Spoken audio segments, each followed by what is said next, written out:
Hello everybody, welcome back to the railway once again. I've got another unboxing today, which is always good fun I suppose. And we're going to get straight into it, no messing about today. And it's this. This is the 060 GWR 57XX class Pannier tank.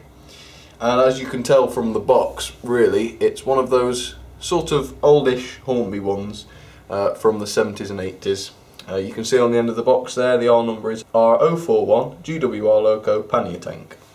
And it's a very nice little loco. Now looking at the channel, I really haven't done many unboxings or features on any small locos. I don't think I've ever done one on an 060 tank engine before. So if you have an opinion on this, do you like the smaller engines or do you like the big beefy engines? I don't know which I prefer. I do like the big beefy engines of course, but I don't know if I'd have to decide.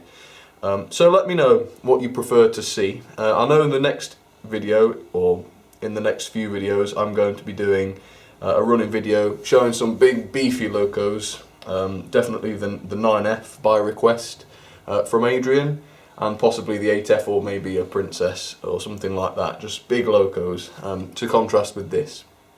I'm doing this one for GWR 23 Studios. He's got one very similar. He's got an oldish Bachmann one. Don't think it's as old as this, because it's quite detailed compared to this. But he says that that's his favourite loco, so I thought I'd show mine. So without any further ado, I'm going to try and get this one out now, and we'll get to running. And there we go. It's a very easy unboxing. This particular styrofoam protector is very bad at shedding crumbs everywhere, so you'll just have to excuse that if I keep picking them off and throwing them away. This one's running on the X03 X04 motor, as you'd expect, and you can actually see it through the cab, as you can with the Bachmann version. But yeah, we'll get her out. I prefer to look at them once they're on the layout, but there you have it. Can't see it too well with the glare, and this is a very glossy one, that's for sure. But it's running number 8751. There you go. Right, let's put her on the tracks and we will look more closely. Here we go. So there she is on the tracks, looking a little bit better now. And as I mentioned a few seconds ago, very glossy, this one, extremely glossy. I don't know if that's prototypical of these locos, perhaps they were painted that way. You can't see it too well with the camera like this, but if we move it, you can get a better idea of just how glossy this one is. Now, it is minimally detailed, especially on the top here. There's just a little bit of moulded detail there really, there's nothing stuck on. Though you have got the brass chimney, which is nice, and the dome is plastic, and the whistles and valves at the back are plastic as well. It's a little bit odd that some of them are plastic and some of them are brass. It seems a little odd to make some of them brass and some of them plastic, but if that's what they decided to do, that's fine by me. And I suppose it gives them slightly different qualities, doesn't it? The plastic does have a lot, it's a lot more shiny, isn't it, and more golden rather than brass. So maybe that's what they were going for. I don't know, perhaps. The coal is quite nice. Again, even the coal though is glossy. It does have a shine to it, but it's a glossy loco, so I suppose the coal's glossy too.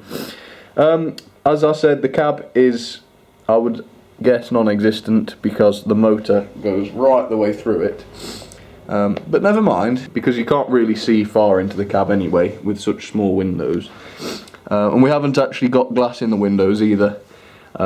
But it's quite an old model and you probably don't really expect it to. Quite big couplings, metal ones, unlike the modern ones which are plastic. So I suppose the couplings are a little more robust. And here's a shot from the front with the little smoke box door on the front, which doesn't open of course, but you wouldn't really expect it to, again, with this kind of model.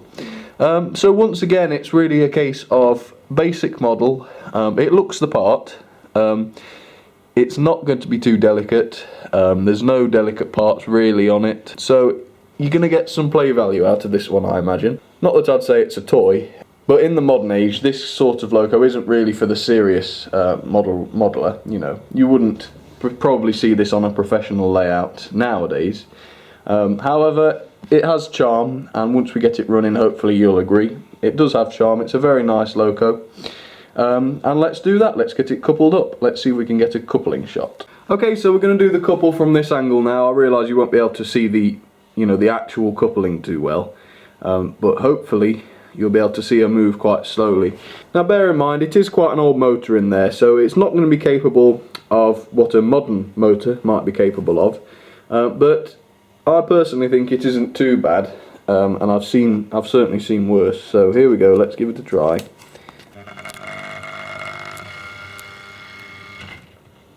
There we go, not too smooth, but never mind. Right, let's get her running and then I'll show you what else I'm going to run today. Rightio.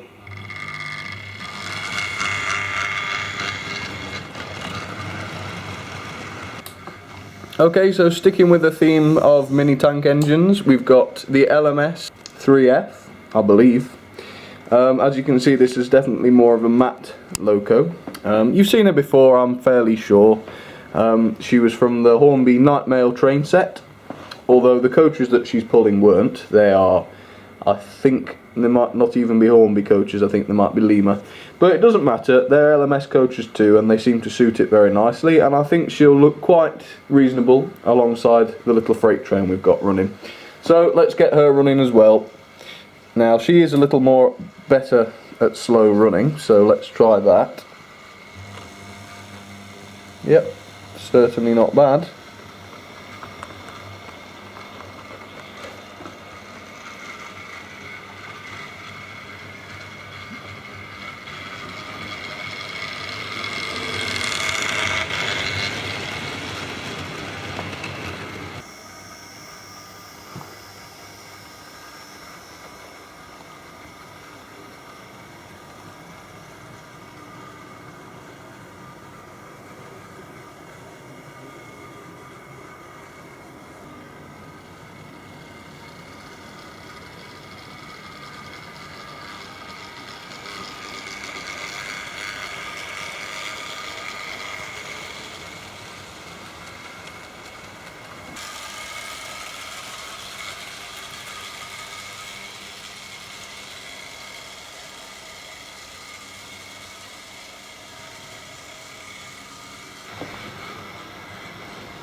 This little red 3F is nowhere near as powerful as the other though. Certainly struggling even with 3 coaches. Though that brake coach does have quite a bit of friction.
Well, anyway, everybody, that's all I've got for today. Two 060 locomotives.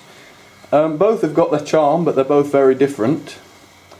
They've both performed quite well anyway, not had any problems. So I hope you enjoyed that one. Next time, as I said, we'll be coming back with some bigger, beefier steam locos. We might even look at some diesels one day, who knows. But for now, thank you very much for watching, as always. Please like and subscribe, and visit the Facebook page if you'd like to, at facebook.com/samstrains. And for now, everybody, I'll see you next time. Thanks for watching, and see you soon.